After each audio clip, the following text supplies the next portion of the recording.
Hey,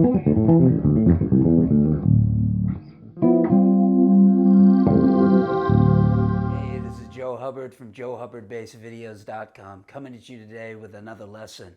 And this particular lesson is on the tritone substitution matrix. So with that in mind, grab your bass and let's get started. If we take two dominant seventh chords, a tritone apart from each other, such as G7 and D flat 7, both chords will end up sharing the same tritones. Because these two dominant seventh chords share these tritones, they'll end up functioning in the same way. Therefore, the D flat 7 can now function as a substitute for the G7 in a 2-5-1 progression in C major. When two dominant seventh chords share this tritone relationship, the third and the seventh from one chord becomes the seventh and the third from the other. If we take a closer look at this by relating this concept to the melodic minor scale, both of these chords exist between the fourth and the seventh degrees of the scale. We could look at this concept in two different ways, related both to D melodic minor and A flat melodic minor. The fourth degree of the D melodic minor scale would yield a G7 sharp 11 because the related chord scale would be Lydian flat 7, which contains the root, 3, 5, flat 7, 9, sharp 11, and 13 of the G7 chord. A tritone away from that would be D flat 7 altered because the related chord scale would be the altered scale related back to the D melodic minor. The altered scale contains the root, flat 9, sharp 9, 3, sharp 11 or flat 5, flat 13 or sharp 5, and flat 7 of the D flat 7 chord. Now stay with me. Taking a look at a mirrored image from the perspective of A flat melodic minor, the fourth degree would now be D flat 7 sharp 11 using Lydian flat 7, and a tritone away from that would be G7 altered using the altered scale. Because of this relationship, whenever you see a 5-7 chord, you can play a melodic minor a fifth above the root or a melodic minor a half step above the root. To a 2-5 progression in C major, we can now think of the D minor 7th over the 2 chord using the Dorian scale, moving towards a D minor major 7th chord using the D melodic minor scale, or the D minor 7th moving towards an A flat minor major 7th using A flat melodic minor. What we're going to do in this first exercise is take a 2-5-1 in C major, and over the 5-7th chord, we're going to superimpose that D melodic minor scale utilizing the D minor major 7th chord a fifth above the G7 sharp 11 or a half step above the tritone substitution, which is going to be the D flat 7 altered chord. So if I take my D minor major 7th chord, the root, flat 3, 5, and 7 of this chord over the G7 sharp 11 is going to function as 5, flat 7, 9, and then sharp 11. Over the D flat 7th chord, those same notes function as flat 9, 3, flat 13, and then the root. So this is a great technique to use when playing over a 5-7th chord because I'm either outlining the 5-7 sharp 11 or the tritone substitute, which is going to be the altered chord. So just by applying this melodic minor a fifth away from my original 5-7th chord or a half step above the tritone substitute, I get these really cool sounds, and a lot of the times, you know, it sort of evokes the sort of outside sort of sound that we're looking to get. So we're going to play a line over the whole 2-5-1 pattern, and over the minor 7th chord, which is going to be D minor 7, I've got a diatonic above, chromatic below, and then I'm going to play an ascending scale passing tone line starting on the root, then going to 2, and then to flat 3. And then I'm going to play the double chromatic from below the 5th. So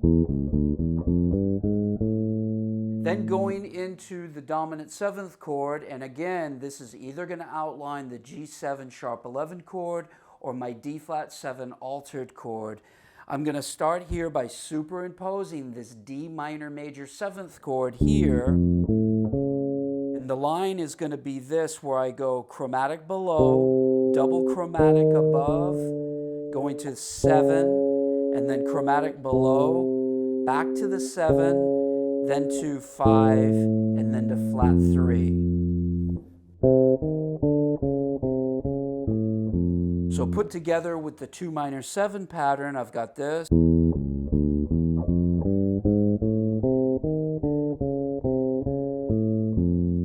Over the major 7th chord, what we're going to use is 3, then double chromatic above the root, then 3, 5, 7, then double chromatic above, and then chromatic below the root, then 3, and then 5, and then I'm going to resolve on a D major triad, starting on the 3rd, going 3, 1, 5, but in regard to the C major 7th chord, it's going to be sharp 11, 9, and 13. So this is what they call an upper structure triad. So that whole line will be like this.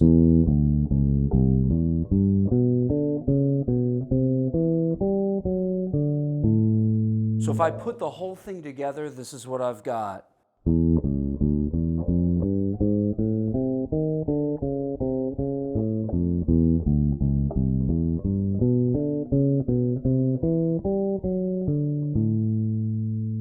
Okay, so what I'm going to do now is play this over a medium backing track and then a fast backing track, and then you can have a go.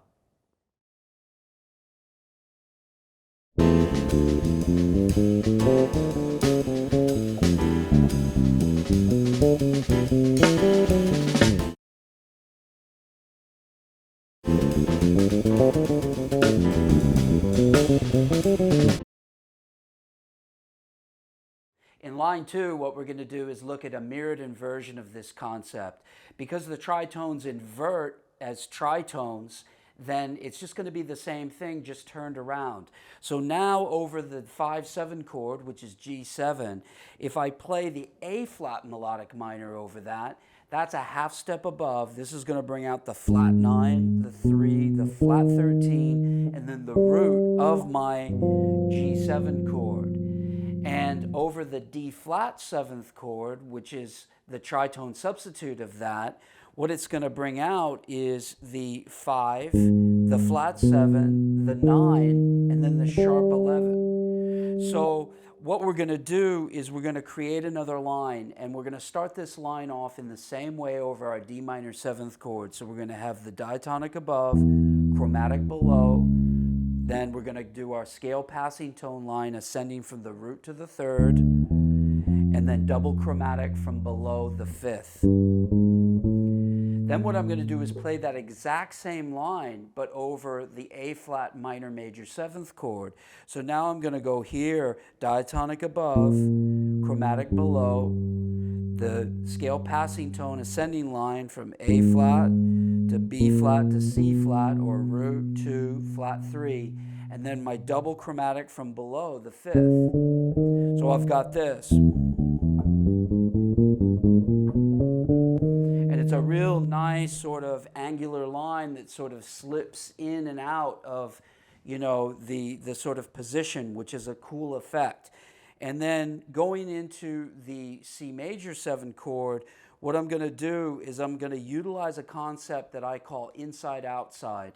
And that's where we play an inside phrase, and this is just a scale passing tone line.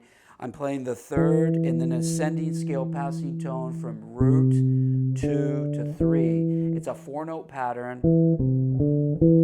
And then I'm going to play the outside part, which is going to be superimposing a B major triad over the C major 7 chord. So the thing about this is you got to be a little careful, because one of the notes you can't resolve to, which is the 3rd of the B major triad, is a D sharp. And that works out to be like a flat 3 over that C major 7 chord. So I can't resolve to it, but I can play it, and it creates this certain amount of tension, which is nice, that then if you use it with this concept that I call inside-outside, and then bring it back inside, it's a nice sort of tension and resolution type of thing. So I've got my 4-note inside line. Then I play the B major triad in first inversion. And then I'm going to resolve that quickly by playing a scale passing tone line from the B, which is 7, by the way, in that triad, over the C major, and go 7, 6 to 5. And then what I'm going to do is apply what's called triad pairs. And what we have here is a B minor triad, which brings out some tensions. I've got the sharp 11, the 9, and then the 7. And then A minor, I've got the 3, the root, and then the 13. So the whole line is going to go like this. And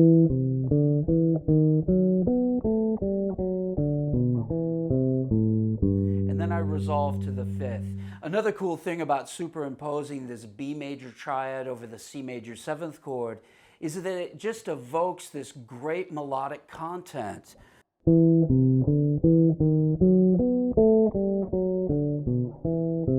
It's just a beautiful sound. So I'd like you to play around with that concept too. So what I'm going to do now is I'm going to play this over a medium track and then a fast track, and then you can have a go.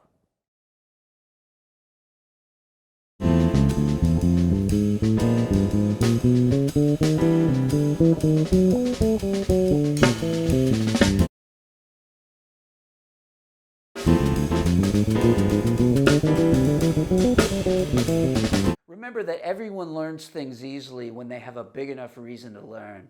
This is when enthusiasm and motivation is at its absolute height.